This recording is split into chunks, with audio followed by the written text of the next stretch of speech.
Durante estos años como pastor y como evangelista, me he encontrado con que una de las cosas que más puede hacerle daño a una persona no es solamente su error o sus equivocaciones. Creo que todos las hemos tenido en la vida. Creo que si algo hace aún más daño que un error es la culpa. Ese señalamiento interno, esa presión que tú ejerces contra ti mismo cuando te equivocaste.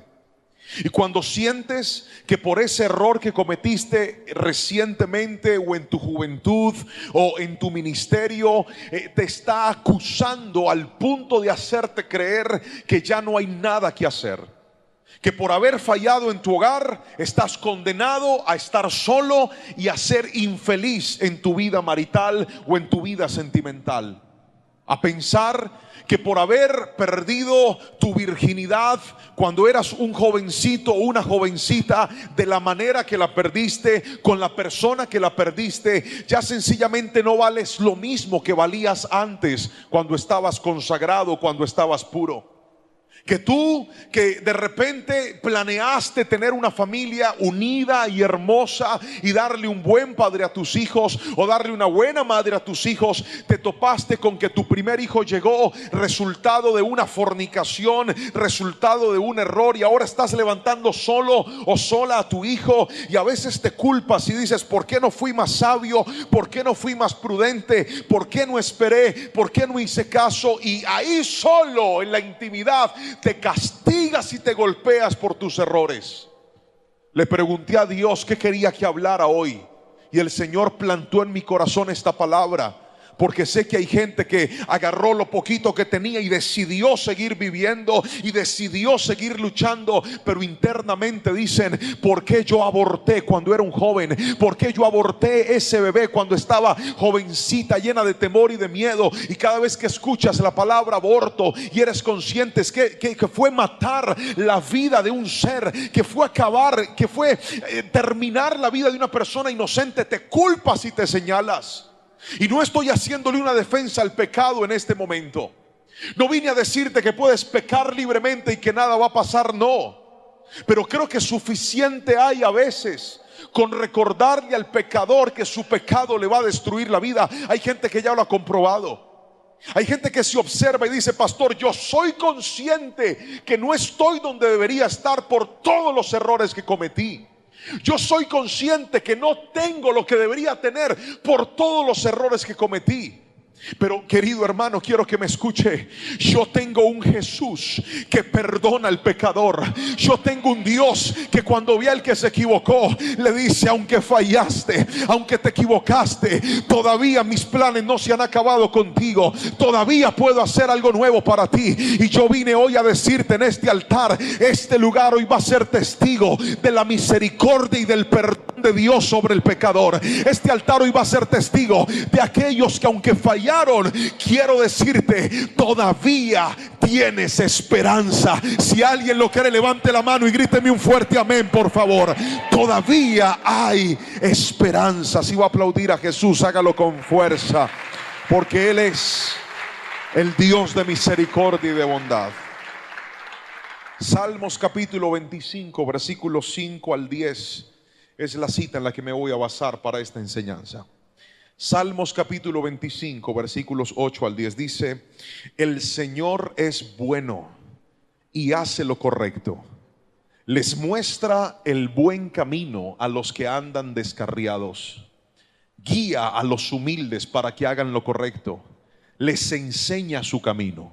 El Señor guía con fidelidad y amor inagotable a todos los que obedecen su pacto y sus exigencias. Puede leer conmigo nuevamente la palabra del Señor. Quiero que lo lea fuerte. Ahí está en las pantallas.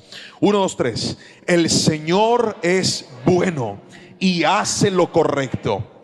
Les muestra el buen camino a los que andan como descarriados. Guía a los humildes para que hagan lo correcto. Les enseña su camino. Él guía con fidelidad y amor inagotable a todos los que obedecen su pacto y cumplen sus exigencias. Amén y amén. Y quiero que en este momento usted me pueda ayudar pensando en lo que siente una persona que ha fallado, en lo que siente una persona que se ha equivocado. Qué difícil es romper la confianza de las personas que amamos. Qué difícil es defraudar a la gente que nosotros queremos. Qué difícil es cuando vemos el dolor que le causamos a un hijo, a un padre, a un pastor, a nuestro esposo o a nuestra esposa, cada vez que hacemos algo que no debíamos hacer. Y esa culpa puede llevarnos a nosotros a ser conscientes de que en nuestro error perdimos algo que era profundamente valioso. No te imaginas cuántas personas me escriben día tras día en mis redes sociales, en mi correo electrónico. Para mí es imposible responder todos los mensajes que me llegan a diario, a tiempo y aún fuera de tiempo. Hombres diciéndome: pastor, perdí mi hogar. Pastor, dañé a mi esposa. Pastor, se me destapó una olla podrida, se me destapó un pecado, se me destapó una infidelidad. Porque no hay peor error que creer que el pecado oculto nunca saldrá a la luz. La palabra del Señor dice que entre cielo y tierra no hay nada oculto que no haya de ser descubierto. Y esto, en lugar de generarnos miedo, debería generar en nosotros la determinación de soltar el pecado antes de que el pecado nos haga soltar lo que nunca pensamos que íbamos a perder. Y hay tanta gente que me dice: pastor, por favor ayúdeme. Mire, mi esposa no quiere nada conmigo, mi esposo no quiere nada conmigo, me van a echar del trabajo, voy a perder todo lo que tengo. Y sumado a este error, sumado a estos riesgos, aparece el enemigo, que es el acusador por excelencia, que viene a ponerle sentencias a tu historia y sentencias a tu vida, diciéndote: ahí te vas a quedar, no te vas a levantar, nada viene para ti. Escuche bien, todos aquí algún día nos hemos equivocado. Todos aquí en algún momento a alguien le hemos fallado. Si usted dice: no, pastor, yo jamás, avise para traer concreto y fundirle un monumento allá afuera. Pero de resto, todos aquí hemos fallado alguna vez. Todos nos hemos equivocado. Así que esta palabra no es para los perfectos de la iglesia, es para todos los que un día le fallamos a alguien. Pero escuche bien, ese error tal vez quedó ahí atornillado, tal vez quedó ahí generando esa culpa constante. Y hay gente que cada vez que le pasa algo lo conecta a ese error. De repente hay algo que no se les da y lo primero que dicen es: yo sé por qué no se me dio, porque yo en el pasado hice esto y aquello, así que nunca podré volverme a levantar. Pero le voy a mostrar hoy por la palabra 4 cosas que encontré que le pueden dar esperanza a aquellos que han sentido que no hay esperanza. ¿Está listo para recibir la palabra del Señor? Por favor, levánteme la mano derecha y dígame un fuerte amén si lo creen. Lo primero que le quiero mostrar es que aunque fallaste, tienes esperanza. En primera instancia, colócame el primer punto: si te encuentras con Dios. Otra vez, ¿sí qué? Más fuerte: si te encuentras con Dios. Versículo 8 dice: el Señor es bueno y hace lo correcto, les muestra el buen camino a los que andan descarriados. ¿Qué es estar descarriado? Estar descarriado es estar transitando por un camino que no debo caminar. Estar descarriado es, en lugar de andar derecho, andar chueco o andar torcido. Aquel que anda torcido genera un desgaste en la vida. Los carros tienen que atravesar un proceso, se les hace periódicamente, que se llama alineación y balanceo. ¿Para qué hacen el proceso de alineación y de balanceo? Cuando un carro está alineado y tú vas en una carretera y sueltas el timón, ¿qué pasa con el carro? Si el carro está alineado, ¿qué pasa con el carro? Va derecho. Pero cuando un carro está desalineado, ¿qué pasa? Si usted suelta el timón, el carro se puede ir y se puede estrellar, te puedes matar. Pero el problema de que algo no esté alineado no es solamente que tuerce su camino, sino que cuando un carro no está alineado, sus llantas se empiezan a desgastar, se empiezan a gastar por un solo lado, y aumentas el riesgo de que sin darte cuenta ese carro se estalle, esa llanta o ese caucho, como dicen ustedes en Venezuela, se explote y quede sin servir. Porque lo que no está derecho no solamente te tuerce, sino que también te desgasta. Por eso una persona que está manejando un negocio torcido, a la hora que lo suelte le sale a la luz y se le arma un problema. ¿Ha visto esa gente que dice, no, yo no quiero salir a vacaciones? ¿Por qué? Porque a la hora que salga a vacaciones y le revisen el computador, se va a dar cuenta que una vez lo soltó, se le dañó todo. Ahora, cuando una persona está haciendo las cosas de manera correcta y le dicen, vacaciones, váyanse y dejen esos computadores listos, el que tiene todo correcto, ¿qué hace? Se va feliz. Aleluya, se fue y dejó ese computador tirado y encuentre lo que sea porque todo está derecho. Ahora, una persona que se descarría es aquella que empieza a manejar su vida de forma inadecuada. Ahora, ¿qué dice la palabra de Dios? Que Dios es bueno, hace lo correcto y además decide mostrarle el camino al que no está haciendo las cosas de manera correcta. Pero míreme aquí, porque he encontrado en la palabra que hay dos maneras de encontrarse con Dios. La primera forma nos la enseña el hijo pródigo. ¿Cuál fue la forma del hijo pródigo? El hijo pródigo tenía todo en su casa, estaba bien junto a su padre, no le faltaba nada, pero él decidió irse de su casa. Decidió tomar sus propias decisiones. Y creo que aquí muchos de nosotros hemos sufrido los problemas de nuestro error porque un día hicimos cosas que no eran la voluntad de Dios, pero sí fueron nuestra propia voluntad. Levante la mano el que dice, pastor, yo me he metido en unos problemas por hacer mi voluntad por encima de la voluntad de Dios. A ver, levante la mano y gríteme amén. No, yo sé que tienen calor, pero levante la mano y griten amén. Eso, háganse así, digan amén. De una vez se vente. Muy bien. Ahora escuche esto. El hijo pródigo tomó la decisión, se fue de la casa de su padre y le fue mal. Pero ¿qué hizo su padre? ¿Qué hizo el padre del hijo pródigo? Diga conmigo, nada. Él tuvo que irse.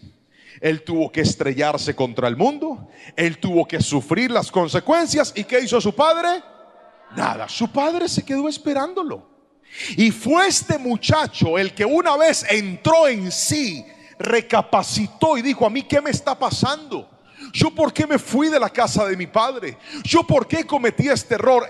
Él decidió volver a la casa de su padre. Y cuando regresó a la casa de su padre no lo rechazó, su padre no lo despreció, su padre no lo echó fuera, sino que con su amor inagotable le dijo, ven porque aquí está tu lugar. Lo restituyó y con su amor le dio la oportunidad de regresar. Su padre no fue tras él. La conciencia de su error lo hizo regresar al padre. Pero he visto que muchas personas en medio de la conciencia de su error no deciden buscar a Dios porque dicen, es que le he fallado tanto que yo creo que Dios a mí no me va a perdonar. Me he equivocado tanto que yo creo que Dios a mí no me va a dar una oportunidad. Pero vengo en esta mañana a decirte, querida iglesia, si decides volver al altar, si decides volver a los brazos del Padre, la palabra del Señor dice, el que a mí viene, yo no lo echo fuera. En él vas a encontrar amor, perdón y misericordia. Porque hay algo que tú no entiendes, pero la Biblia lo dice, Dios te ama a pesar de tus errores. Dígame amén si lo cree. Pero hay otro escenario y es la oveja perdida. Y en el caso de la oveja perdida, el pastor no se quedó esperando que la oveja regresara, sino que el pastor fue a buscarla. Si usted hoy se ha encontrado con Dios, si usted le ha fallado alguna vez a Dios, es probable que usted haya tenido que vivir uno de los dos escenarios. El primero, que la iglesia siempre estuvo abierta para ti, que la casa de Dios siempre tuvo un lugar para ti, que en la mesa del Padre siempre hubo una silla para cuando tú decidieras regresar. Pero hay otros que el mismo Dios los tuvo que ir a buscar y los ha encontrado. Esta semana fui a una farmacia en mi ciudad, necesitaba comprar algo. Y cuando entré a la farmacia, llegué hasta el mostrador donde estaba el vendedor y le dije, buenas tardes, ¿me vende por favor un chapstick medicado? Eso es una crema que un ungüento que uno se aplica en los labios, porque desde mi primera vez que viajé a México, fui a un desierto allá en Chihuahua a predicar, un lugar precioso, pero estaba tan lejos que ni el internet sabía dónde quedaba eso, imagínense, estaba por allá. Y en la mañana hacía un calor sofocante. Esto que ustedes están viviendo aquí no es nada. Allá fue peor. Pero a las 4 de la tarde bajaba una brisa muy fría y el frío era horrible, todo en el mismo día. Y después de ese viaje, a mí se me empezaron a cuartear los labios. Hágase de cuenta que usted tomara como una cuchilla y cortara el labio en pedazos, así.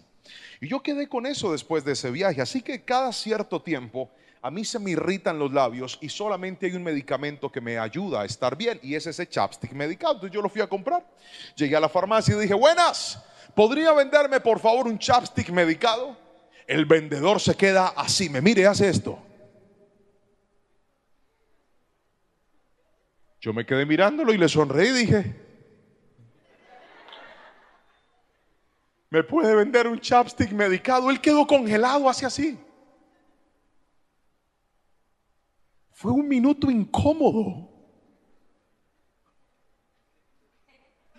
Y me dice: no lo puedo creer, ¿usted es el pastor Lerman? Yo le dije: sí. ¿Nos podemos tomar una foto? Yo le dije: sí, pero me vende un chapstick medicado. Nos tomamos la foto y el muchacho me dijo: para mí es increíble verlo aquí, pastor. Yo he tenido problemas en mi vida con mi familia. Me empezó a contar de luchas internas y me dijo: pero ¿sabe algo? Un día yo estaba en internet, pastor, y de repente me apareció una prédica suya, y desde ese día todos los días veo una predicación y siento que mi vida ahora está mejor con Dios. Míreme, ese muchacho no fue a buscar a Dios, Dios lo encontró a él. Y hay gente aquí que sabe de lo que le estoy hablando. Hay gente aquí que sabe de lo que le estoy diciendo. En el trabajo alguien le habló de Cristo, en la calle alguien le habló de Cristo, en las redes sociales te están hablando de Cristo, y tú dices: aunque yo le he fallado, me salen mensajes. ¿Sabes qué es eso? Que Dios está como a la oveja perdida, que tú no has querido volver, pero Él decidió buscarte, decidió encontrarte. ¿Y sabes por qué? Porque aunque tú sientas que para ti no hay esperanza, Dios te ama y tiene un plan mejor y mayor contigo. Gríteme amén si lo crees, por favor. Él te va a encontrar y te va a sanar en el nombre de Jesús. Gríteme amén. El que encuentra a Cristo encuentra la esperanza. Yo no sé de qué manera Él llegó a su vida, si usted vino o Él lo atrapó, pero de algo puede estar seguro: la solución de sus problemas se llama Jesucristo. La esperanza de tu vida se llama Jesucristo. Dígame amén si lo cree, por favor. Pastor, ¿y cómo puedo encontrar esperanza ahora que llegué al Señor?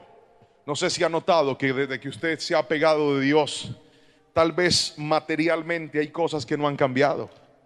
Usted sigue teniendo necesidades, sigue viendo que ese esposo no cambia, o sigue viendo que esa esposa no cambia, o sigue viendo que esa salud todavía está difícil, o sigue viendo que esa economía todavía está golpeada. Pero quiero que escuches esto: cuando tú llegas a Cristo tendrás que aprender que tu esperanza no se basa en que regrese materialmente lo que perdiste. Tu esperanza se basa en que Dios empiece a sanarte primero a ti, porque la esperanza no es que vuelva lo que perdiste, sino que tú te transformes en lo que Dios diseñó que tú fueras. Por eso al principio, cuando Dios va a obrar, lo primero que hace es cambiar tu manera de pensar, tu manera de vivir, tu manera de comportarte. Tu fe la va a llevar a otro nivel. Dios, antes de hacer las cosas grandes afuera, hace cosas enormes adentro de nosotros. Te va a llenar de paz, te va a devolver la esperanza, te va a devolver el gozo de la salvación, te va a devolver el gozo de vivir. Tú que decías: yo me tendré que ir de este país donde nadie me conozca, y Dios dice: no, yo te bendigo, no donde tú quieras, sino donde yo te establecí. Y hay gente aquí que lo ha comprobado. Tu bendición no depende de la tierra en la que estás parado. Tu bendición depende de que Cristo esté a tu lado. Por lo tanto, lejos o cerca, si haces la voluntad de Dios, Él te va a levantar. Gríteme amén si lo cree, por favor, y alabe a Jesús en esta tarde. Cuando lo encuentras a Él, Él te devuelve el valor, Él te devuelve el propósito, y Él te va a reconstruir la vida de adentro hacia afuera. Así que no se afane. ¿Cuándo vas a trabajar en esto? No se afane. usted siga obedeciéndolo y dígale: Señor, estoy en el lugar correcto, que es tu presencia. El resto lo hará Él en su tiempo y en su momento. Pero hay otra cosa que necesitamos para poder entender que aunque fallamos tendremos esperanza. Lo primero es: si te encuentras con Dios. Ahora vamos con lo segundo. Ahí está, póngamelo en la pantalla. Segundo, si eres humilde. Fuerte, 1, 2, 3. Si eres ¿qué? Necesito más fuerza. Si eres humilde. Vamos a la Biblia, versículo siguiente, por favor. Colóquemelo en la pantalla, por favor. Vamos a leer lo que dice la palabra. Versículo número 9. Guía a los humildes para que hagan lo correcto. Les enseña su camino. ¿Qué hace Dios con los humildes? ¿Qué hace Dios con los humildes? Diga conmigo: Dios los guía, les enseña su camino. ¿Por qué es tan importante entender que luego de un error y de una equivocación solo tendrá esperanza el que sea humilde? Míreme a los ojos y respóndame esta pregunta. ¿Alguna vez usted se ha topado con alguien que le ofendió, que le falló, que se equivocó con usted, y en lugar de tomar una actitud humilde, ha tomado una actitud soberbia? No, levante la mano y dígame amén si los ha visto. Voy a volverlo a preguntar. ¿Alguna vez usted ha tenido que lidiar con una persona que se equivocó, cometió un error, y cuando usted le llamó la atención por ese error, en lugar de ser humilde, reaccionó de una forma soberbia? A ver, levánteme la mano, yo lo veo. ¿Qué siente usted cuando ve a una persona así? Respóndame, ¿usted qué siente? En mi país hay un dicho que dice: tras de ladrón bufón. O sea, hace la embarrada y además de todo yo le salgo a deber, cuando fue usted el que se equivocó. El problema es que el que se equivoca y no es humilde no parece que sea consciente de su error. El que se equivoca y no es humilde parece que no entendiera la magnitud de lo que hizo. El que se equivoca y además toma una actitud soberbia, tú dices: ¿en realidad tú eres consciente del daño que hiciste? ¿En realidad tú eres consciente del error que cometiste? La humildad ayuda a que yo organice de manera adecuada la escala de valores. Cuando una persona es humilde, dice: soy consciente del error que cometí, soy consciente del daño que te hice a ti, soy consciente de que las cosas no están bien y necesito agachar la cabeza para volver a empezar. Pero es que el soberbio no quiere agachar la cabeza, el soberbio no quiere reconocer sus errores, el soberbio no quiere aceptar que falló. Y mientras no aceptes tus errores, nunca vas a poder trabajar en ellos. Porque el soberbio culpa a los demás y dice: no, es que yo actué así porque usted me hizo esto. Es que yo actué así porque usted me trató de esta manera. Nunca vas a encontrar una nueva oportunidad mientras no quiebres la soberbia que está en ti. Muchas personas están tan infelices, perdiendo su familia, perdiendo su hogar, no porque su esposa o su esposo sean alguien que no tenga valor, no porque sus hijos no tengan valor, no porque no quiera tener una familia. Quiere tener una familia, quiere tener una esposa, pero no quiere soltar la soberbia. Míreme, las bendiciones de Dios son tan grandes que si usted tiene las manos ocupadas con el orgullo, no las puede sostener. Se lo voy a volver a repetir. Las bendiciones de Dios son tan grandes que si usted tiene las manos ocupadas con soberbia, no las puede sostener. O sostiene su orgullo o sostiene a su familia, pero las dos cosas a la vez no se pueden. Cuando una persona decide ser humilde, verá la bendición de Dios. El humilde no es autosuficiente, el humilde es dependiente. El humilde, escuche bien, no es prepotente, el humilde es un aprendiz. El humilde no es rencoroso, el humilde es perdonador. El humilde no está esperando recibir, el humilde sabe dar.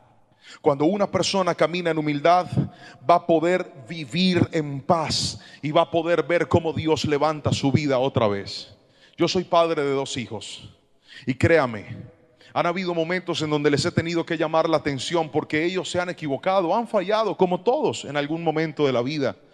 Pero una de las cosas que más toca mi corazón es la actitud de mis hijos cuando se equivocan.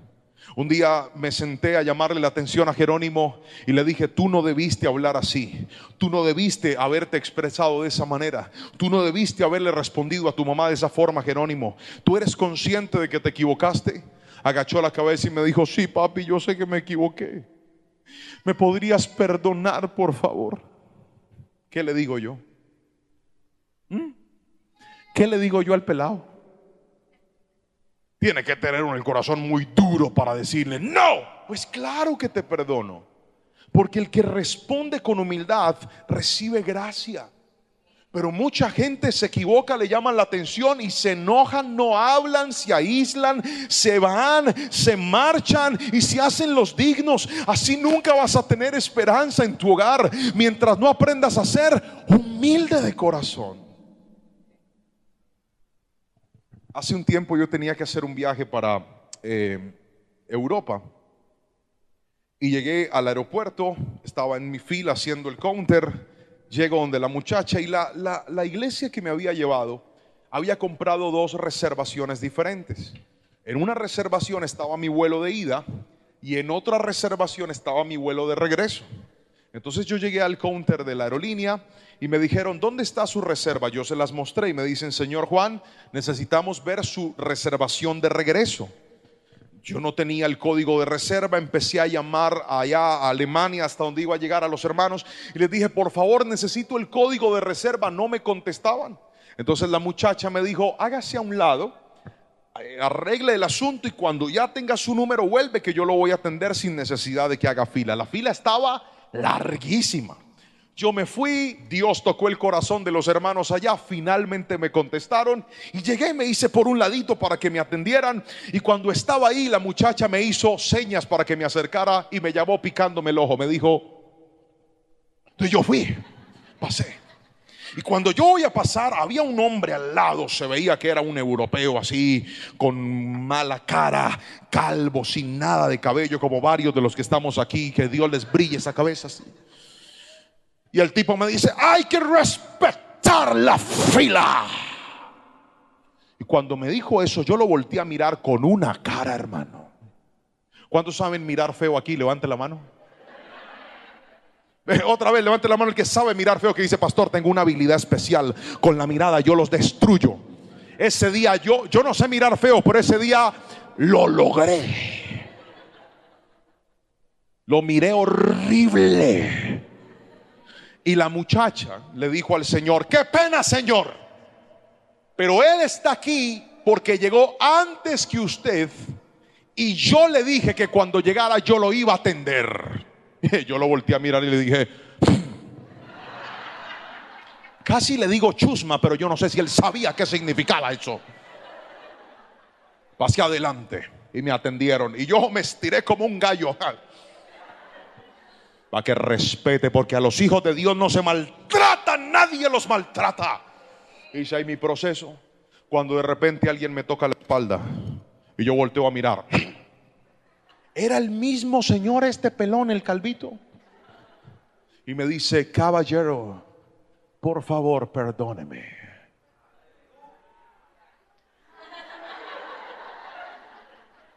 Yo tenía tanta rabia que no alcancé a procesarlo. Yo me quedé mirándolo y la cara se me empezó a transformar de rencor a ternura. Yo le dije: no se preocupe, amigo, no ha pasado nada. Yo no sabía que tú estabas antes. Yo le dije: todos cometemos errores, tranquilo. Y me fui.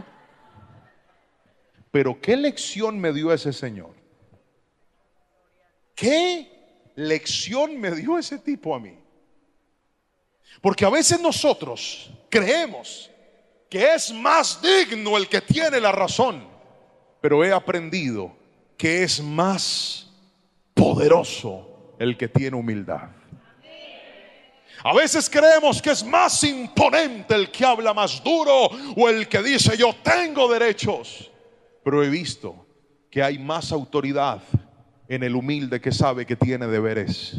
Y una persona que tiene deberes es el que sabe que si se equivocó, no puede andar de soberbio en la vida maltratando a todo el mundo. Si se equivocó, tiene que aprender a agachar la cabeza, reconocer sus errores y pedir perdón. Usted quiere recuperar su familia, sea humilde. Usted quiere recuperar su ministerio, sea humilde. Usted quiere llegar lejos en la vida y ser sabio, sea humilde. Hay gente que sabe más que usted y hay otros que no saben tanto como usted, pero Dios lo va a usar para enseñarle a usted. Así que sea humilde. La Biblia dice, póngame el versículo, hijo, por favor. Dios guía a los humildes. Ahí está en la pantalla, mírelo. Yo sé que usted no lo lee, pero solo la gente santa lo logra ver.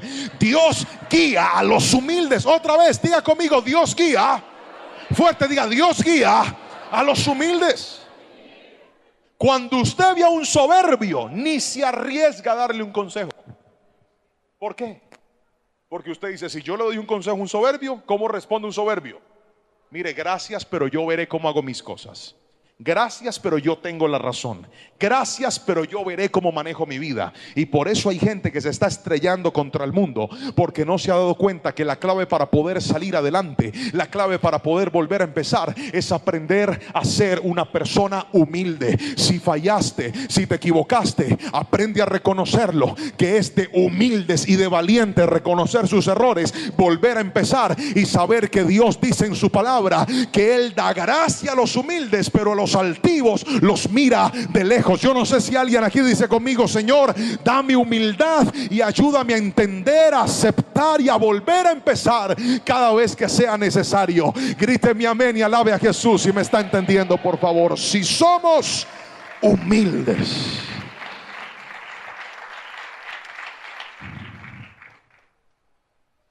Cuando yo estaba en la iglesia, a mis 14 años, era el baterista de la iglesia.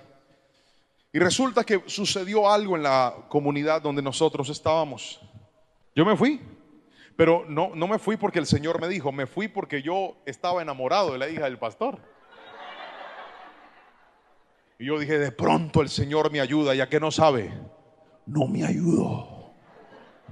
La muchacha no me dio ni la hora. Yo me fui para esa iglesia.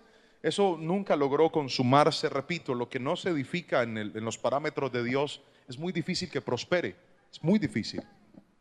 Entonces yo regresé a la iglesia. Y cuando regresé a la iglesia, el concilio había enviado un nuevo pastor, que era mi pastor, un hombre joven. Y él vino y se sentó conmigo y me dijo, a ver, ¿usted qué sabe hacer? Y yo le dije así, todo presumido, le dije, yo soy baterista, pianista, bajista, guitarrista, pero mi instrumento es la batería. Y me dijo el pastor, qué bueno, mi hijo, pero yo baterista ya tengo. Y el tipo no tocaba tan bien como tocaba yo. Y pianista también ya tengo. Y bajista también. Lo que no tengo es guitarra. Así que si usted decide volver, pues va a tener que hacer un proceso, porque aquí no va a tocar todavía. Entonces se va a meter con Dios, va a entrar a las escuelas, va a hacer su proceso desde el principio, como cualquier persona nueva, desde abajo va a empezar. Y cuando pase un buen tiempo, si Dios lo permite y tú estás bien, entrarás a tocar la guitarra, porque eso es lo que no tengo. Pregúnteme si yo quería tocar la guitarra.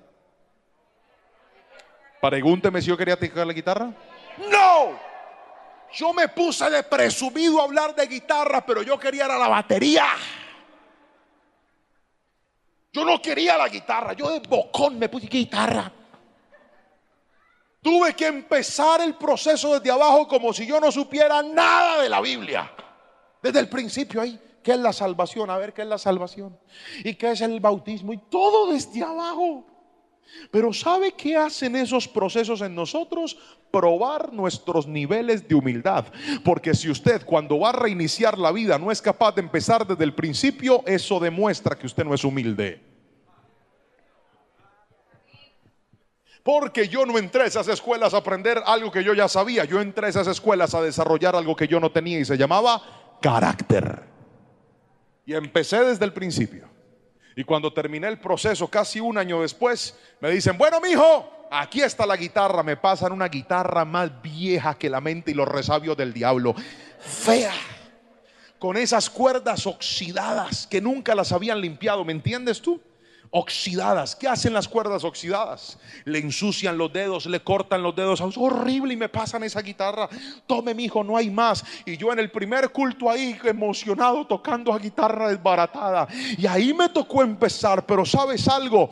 Yo no sabía que muchos años después esa guitarra me iba a hacer estar tan cerca del púlpito y me iba a enseñar a transformarme en la persona que yo era. Porque cuando tú eres humilde, Dios te hace volver a empezar. Pero esos procesos tienen un fin maravilloso y un propósito eterno con tu vida. Aprende a empezar otra vez, y si tienes que hacerlo con humildad, hazlo, porque Dios levanta al humilde pero derriba al soberbio.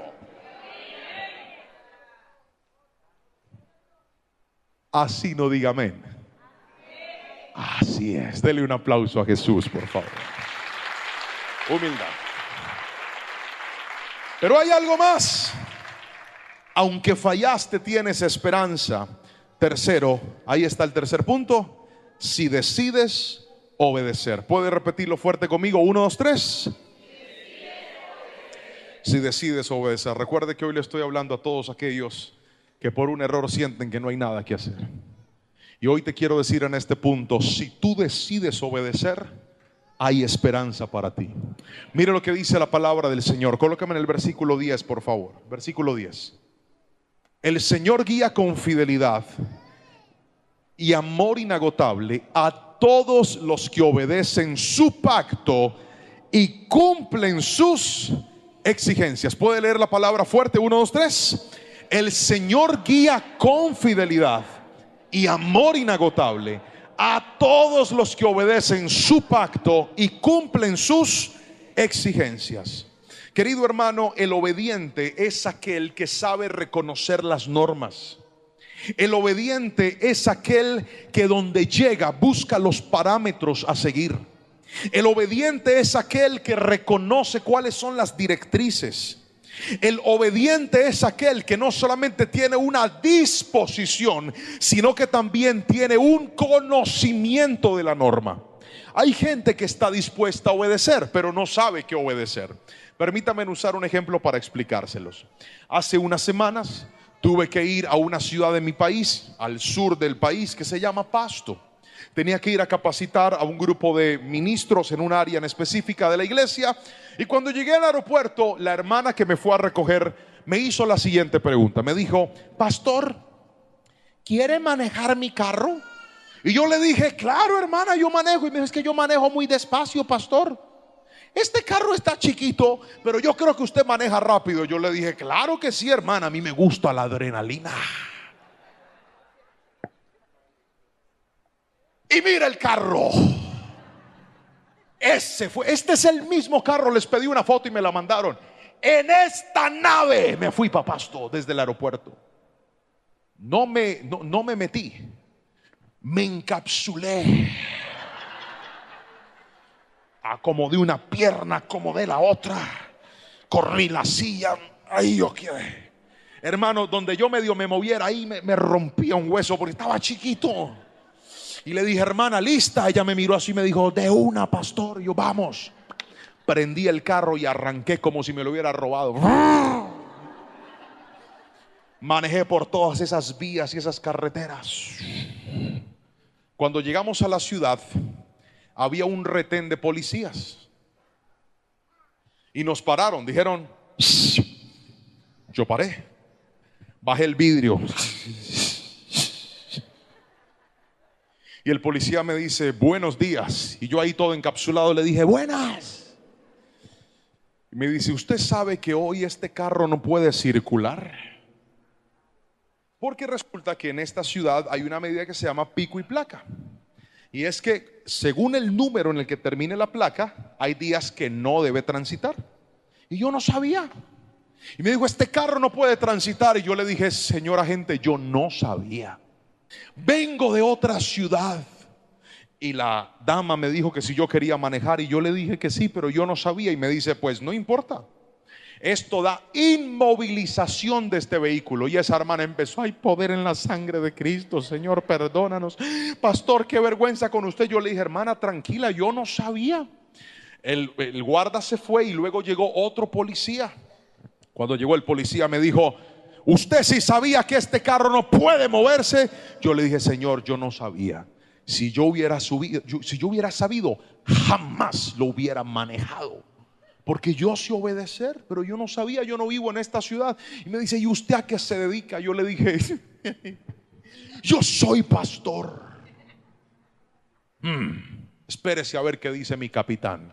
Se fue y llegó otro más bravo todavía. Se para ahí en la ventana y dice: Señor. Y dije: Señor, usted sabe que no debe andar en este carro y que eso da inmovilidad y además le va a poner una multa. Y yo le dije: usted tiene toda la razón, Señor, pero yo no sabía. Ella me dijo que si yo quería manejar y yo manejé, pero yo no vivo en esta ciudad. ¿Usted a qué se dedica? Le dije: yo soy pastor cristiano, pero usted a mí me puede perdonar. Se quedó mirándome así y se fue. Luego vino el primero y me dijo: el comparendo se lo voy a poner a su nombre. O sea, peor todavía. Casi que no me meto a ese carro y ahora me iban a quitar dinero. Y me dice: pero ¿sabe algo, pastor? Lo vamos a perdonar. Váyase y guarde ese carro ya. Hermano, yo arranqué en ese carro. Casi que lo boto por allá en un parqueadero. Lo dejé por allá tirado. Y me dio una gran lección. La hermana dijo: ay, qué bueno que es andar con pastores. Le dije: pero yo no voy a estar siempre, hermana. Así que pilas, que a la próxima vea, paila, esté pendiente. Ahora se salvó por la unción, pero la unción no la va a salvar siempre. ¿Y sabe de qué recordaba? A mí no me cuesta trabajo obedecer las instrucciones, pero note que me comporté como un desobediente, porque aunque sé obedecer, no sabía cuál era la norma. ¿Me estoy explicando con la suficiente claridad? Hay gente que tiene una determinación hacia la obediencia, pero la Biblia no solamente te dice que tienes que determinarte a la obediencia. Póngame el versículo otra vez, por favor.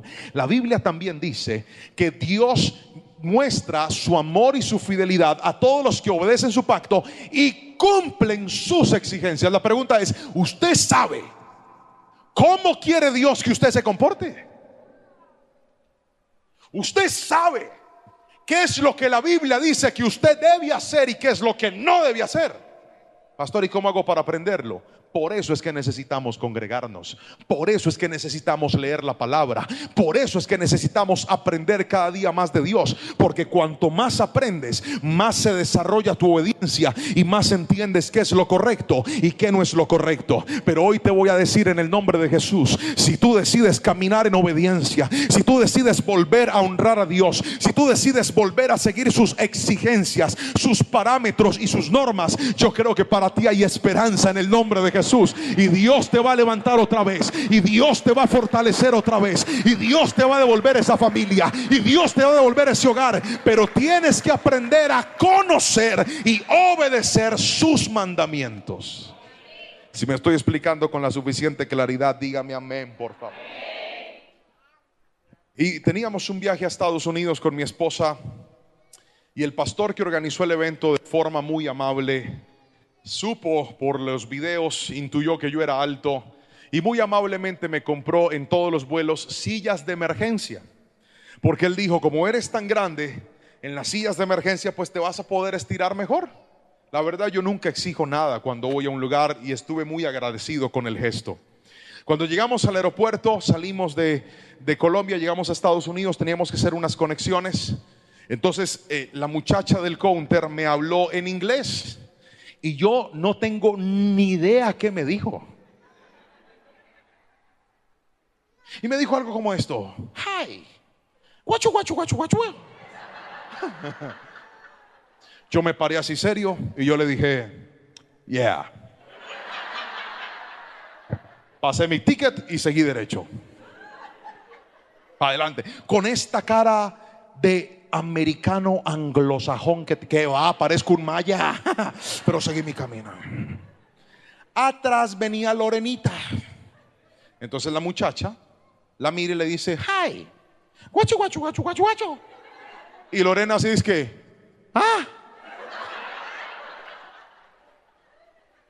Y le pregunta en inglés: ¿tú vienes con él? Y ella dice: yes. Eso sí lo respondió. Y me hacen salir otra vez. Y la muchacha con cara seria así que y nos pasa los boletos. Y después de estar en la primera línea de emergencia, nos mandan al lado del baño del avión. Y yo, ¿y esto qué fue? Y me dice en inglés, guacho, guacho, guacho. Y le dije a Lorena, por su culpa perdí las sillas. ¿Usted por qué es que no habla inglés? Y me dice, usted tampoco. Yo le dije, pero yo dije yes. Y seguí mi camino para atrás y perdí el primer vuelo ahí. Me lo habían pagado para irme cómodo y ahí yo empotrado, más apretado que en el carro. Ahí llegué. Luego teníamos otro vuelo. Cuando me voy a subir al otro vuelo, yo le dije, mira Lorena, no te vas a asustar. Di yes con seguridad, por favor. Bueno, mi amor, bueno. Llego yo ahí. El Señor me dice, hi. Yo le dije, yeah. Seguí mi camino. Cuando ella atrás estaba tan asustada que miraba así. Y el Señor le lanza una pregunta diferente. Y ella le hace, excuse me. Me volvieron a sacar y nos volvieron a cambiar la silla.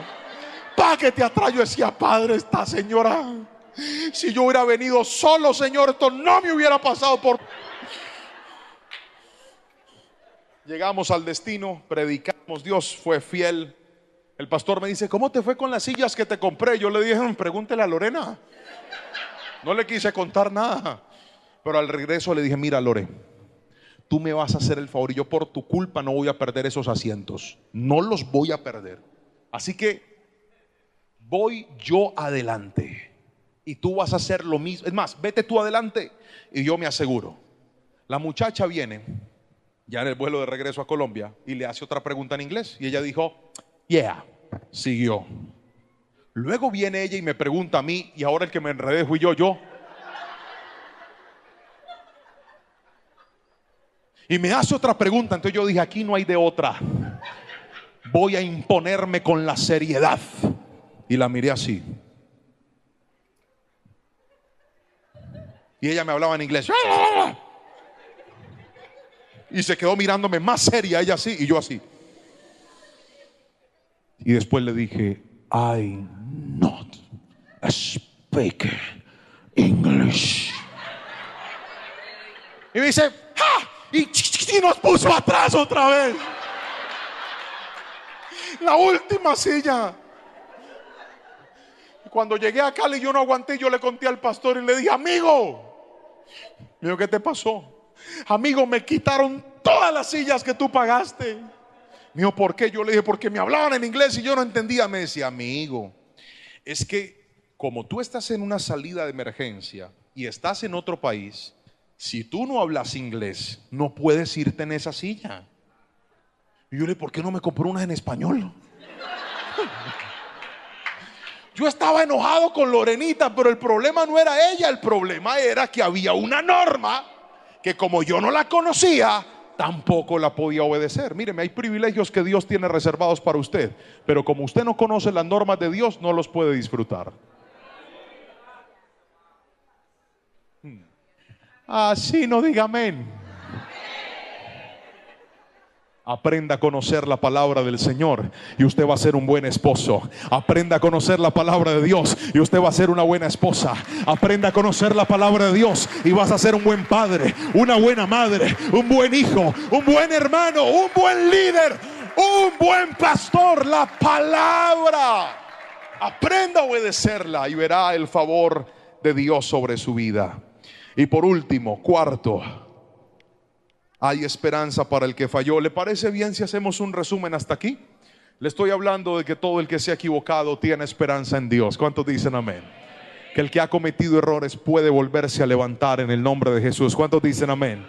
Pero para que eso suceda, usted tiene que caminar en 4 principios.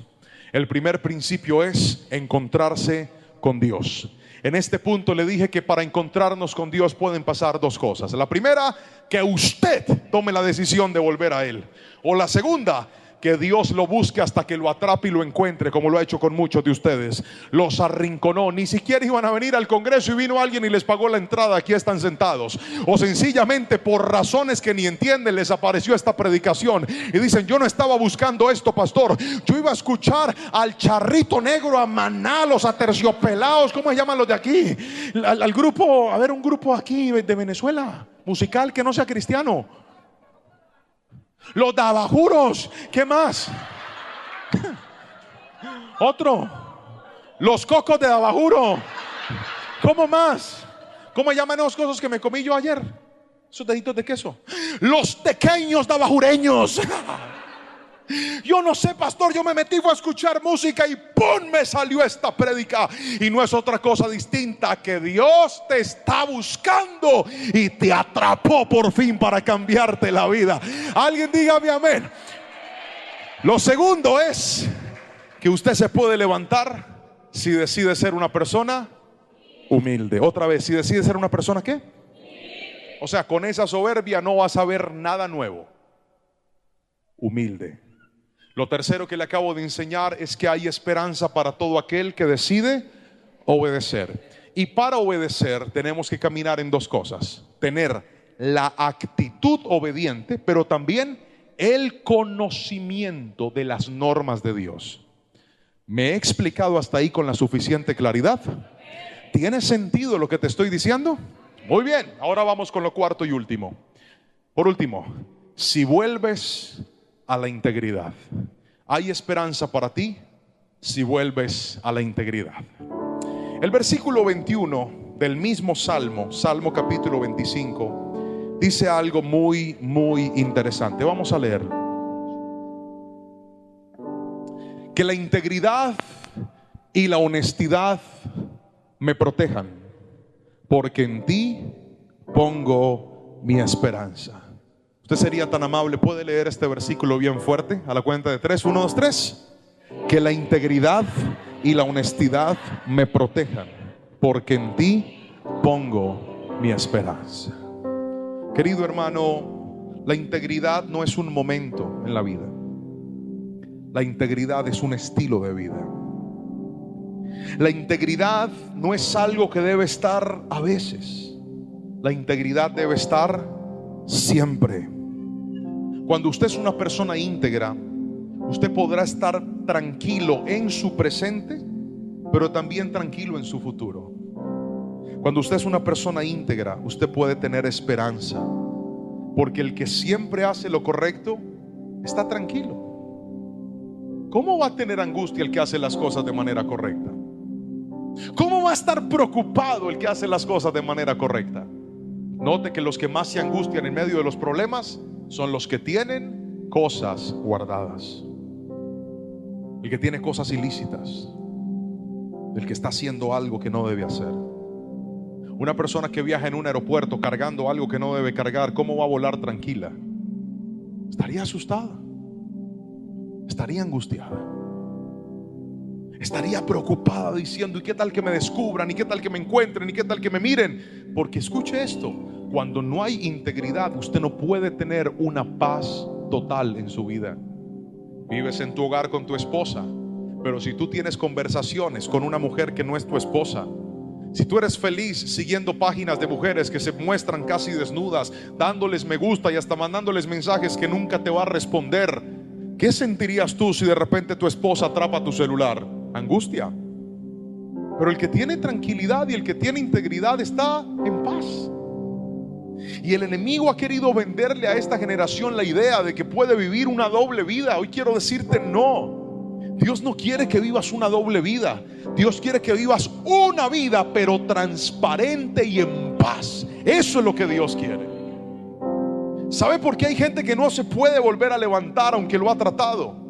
Porque quieren tener una mano en lo que perdieron y otra mano en el pecado. Y entonces con esta mano sostienen lo que el pecado les quitó, pero con la otra agarran el pecado, aunque lo hacen en el secreto.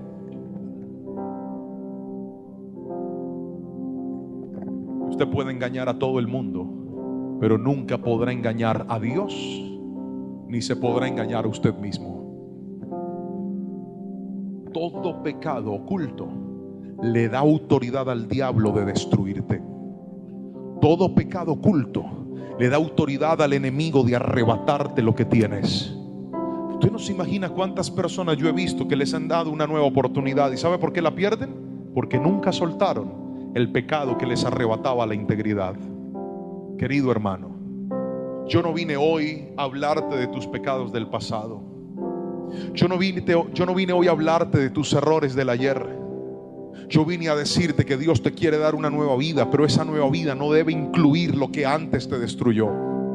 Bíblicamente, cuando una persona es libre de una atadura, de un pecado, de una conducta, de un comportamiento, y el Señor rompe esas cadenas, ¿sabe qué hace el enemigo? ¿Usted ha leído lo que pasa cuando Jesús habló del espíritu inmundo que sale?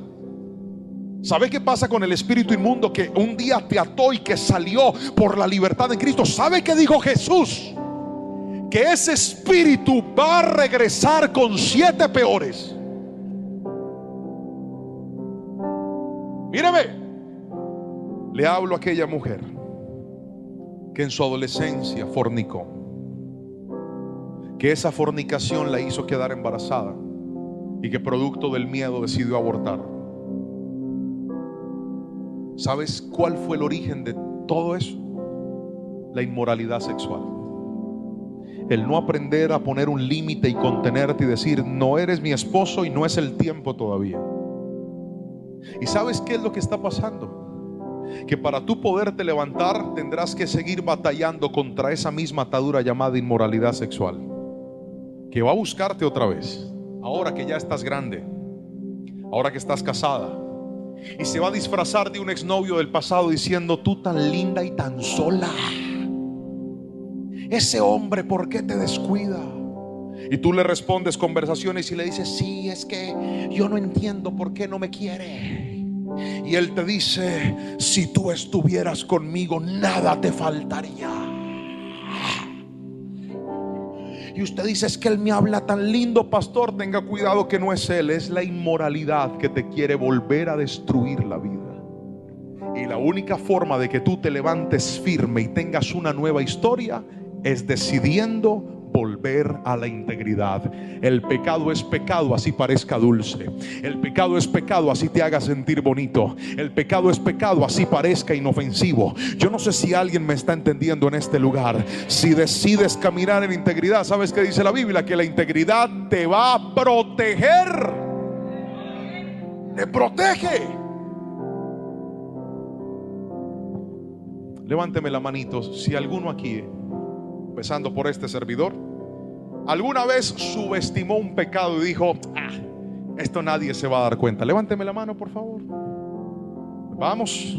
Esto es solo para pecadores. Yo sé que si usted es demasiado santo, ni se le vaya a ocurrir levantarme la mano. Déjela abajo, disculpe. Qué pena yo ponerlo en estas incomodidades a usted ante tanto pecado que hay en la iglesia.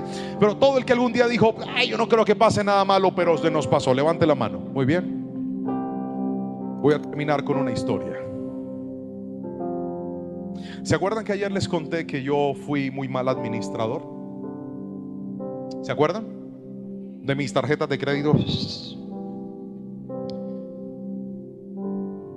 Creo que uno de los momentos más difíciles que yo tuve que vivir en esa época, aún más que verme endeudado y ahogado sin tener dinero para pagar, ¿sabe cuál fue? Que mi esposa no sabía nada. Ella creía que todo estaba bien. Ella creía que todo estaba al día. Ella creía que no teníamos deudas, porque yo me había encargado de manejar todo lejos de ella. Y se me olvidó que todo lo oculto sale a la luz. Todo, todito.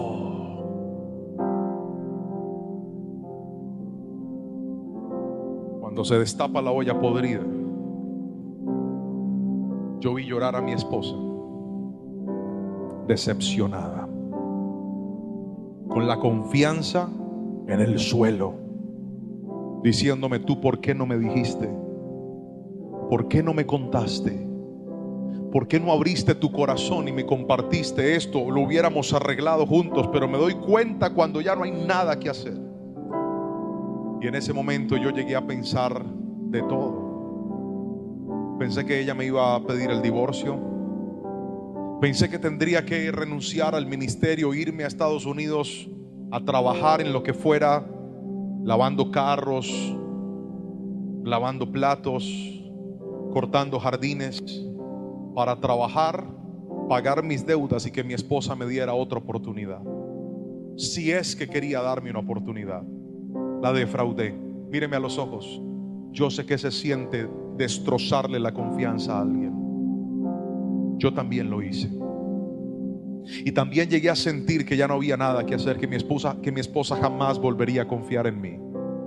¿Y sabe qué fue lo único que me ayudó a poder recuperar mi familia? Póngame el punto 4, por favor. Lo único que a mí me ayudó fue esto: volver a la integridad. Desde aquel día yo le dije: va a ser muy difícil, pero te prometo que voy a trabajar en lo que me toque. Yo estaba en la iglesia, tenía un carro, y en las noches, los fines de semana, me transformé en Uber. Manejaba y hacía carreras para poder producir algo más de dinero y tratar de solventar nuestras deudas. Llegaba muy temprano en la casa tratando de ganarme la confianza. Fue tan difícil, mis hermanos. Tuve que vender el carro, pero todo movimiento financiero que yo hacía se lo contaba a mi esposa. ¿Sabe por qué? Póngame el versículo, hijo, por favor. Porque este verso no solamente habla de integridad, este verso también habla de algo llamado honestidad. Si usted quiere volver a empezar, tiene que dejar de mentir. Si usted quiere volver a empezar, tiene que aprender a decir siempre la verdad. Si usted quiere volver a empezar y quiere que le den una nueva oportunidad, deje de tener cosas escondidas, que las cosas escondidas hacen tanto daño cuando salen a la luz. No hay nada más bonito que aprender a ser honestos. No hay nada más bonito que decir siempre la verdad. No hay nada más bonito que aprender a estar en equipo en la familia y decir: no tengo nada escondido. Tú conoces lo bueno y aún conoces las cosas con las que lucho. Pero la Biblia dice: mejor son dos que uno, porque si uno cae, el otro ayudará a levantarlo. El problema es que el mentiroso, tú no sabes cuándo cae. Por eso la Biblia hoy te dice: sé íntegro, pero también sé honesto, y vas a ver la misericordia de Dios sobre tu vida. Alguien tiene que decirme amén si me está entendiendo. Eso te protege. Fueron tantos años difíciles, mis hermanos, pero hoy, para gloria y honra del Señor, ¿a qué no sabe quién es el que administra en la casa? Sigo siendo yo. Y ya mi esposa no trabaja. En este momento el único que trabaja soy yo. Y para gloria y honra del Señor, no nos falta nada. Todo está al día. Dios nos ha ayudado a salir adelante. Si te devuelves a la integridad, Dios te va a dar una nueva oportunidad. Y yo quiero terminar esta palabra como la empecé. Póngame el título, hijo, por favor. Aunque fallaste, tienes esperanza. Aunque te equivocaste, Dios no ha terminado contigo. Aunque cometiste muchos errores, como todos aquí lo hemos hecho, este altar, yo le pido a Dios que hoy, cerrando este congreso, ese volver al altar se traduzca en un volver a empezar para ti. Pero ¿cómo vas a empezar? Con estos 4 compromisos que la Biblia hoy te enseñó. Hoy la palabra nos enseñó que tenemos que aprender a encontrarnos con Dios. Hoy la palabra nos enseñó que tenemos que aprender a ser humildes. Hoy la palabra nos enseñó que tenemos que ser obedientes, pero también nos enseñó que tenemos que ser íntegros. Si usted dice conmigo: pastor, yo necesito esta palabra, y yo hoy corro al altar por mi restauración, y corro al altar porque quiero ver lo nuevo de Dios para mi casa y para mi vida, póngase de pie y levante sus manitos, por favor, bien en alto. Cierre sus ojos y haga de ese lugar donde usted está un altar para Dios. Haga de ese sitio en donde usted se está parando en este instante, haga de sus manos en alto y de ese suelo que está pisando un altar para Dios. Si usted está viendo esta palabra en línea, está conectado desde su casa y está recibiendo esta palabra en este momento, diga conmigo: yo voy al altar. Escríbalo, diga: voy al altar también, porque tomo la palabra que hoy Dios me dio cuando me dijo que aunque yo fallé, todavía tengo esperanza. Levanta tus dos manos al cielo y este es el momento de pedirle perdón a Dios. Perdón, ¿por qué, pastor?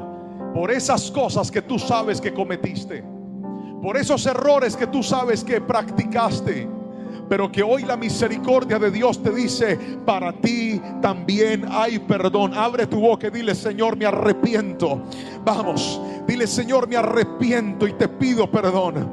Abre tu boca y dile: Señor, ten misericordia de mi familia, ten misericordia de mis hijos, ten misericordia de mi trabajo, ten misericordia de los recursos que tengo, ten misericordia de lo que se puede destruir, ten misericordia de este vaso de barro que hoy se quiebra, que hoy se quiebra, que hoy tal vez está en pedazos, pero que tú con tu misericordia lo puedes restaurar. Ore conmigo y dígale: Señor, dame la capacidad, dame la bendición de volver a encontrarme. Si te habías apartado del Señor, haz un compromiso en esta noche de volver a su presencia. Haz un compromiso en esta tarde de volver a su presencia. Haz un compromiso en este día de volver a su presencia. Dile: Señor, me quiero encontrar contigo otra vez. No voy a seguir huyendo, no me voy a seguir escapando.